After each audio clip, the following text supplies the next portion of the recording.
একটা ভূমিকম্প হবে পৃথিবীর পূর্ব দিকে। পৃথিবীর পূর্ব দিক মানে এই যে ভারত, পাকিস্তান, বাংলাদেশ, শ্রীলঙ্কা, ইন্দোনেশিয়া, ঠিক আছে, এই সিঙ্গাপুর, এই যে কন্টিনেন্ট মালয়েশিয়া, এটা পৃথিবীর পূর্ব দিক। এদিকে একটা ভূমিকম্প হবে। তারপরে 7 পৃথিবীর পশ্চিমে একটা ভূমিকম্প হবে। পশ্চিম মানে বোঝেন না?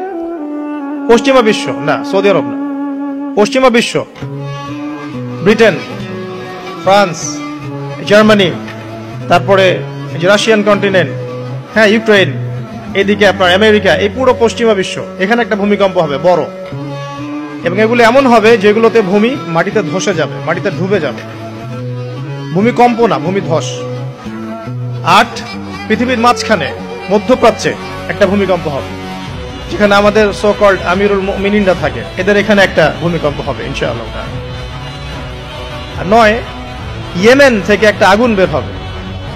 ইয়েমেন থেকে একটা আগুন বের হবে, যে আগুন মানুষকে হাসরের মাঠের দিকে তাড়িয়ে নিয়ে আসবে। আরেকটা বলেছেন 10 নম্বর, সূর্য উঠবে পশ্চিম দিক থেকে। সূর্য উঠবে পশ্চিম দিক থেকে, তাহলে আর সময় নাই, পৃথিবীর সময় শেষ।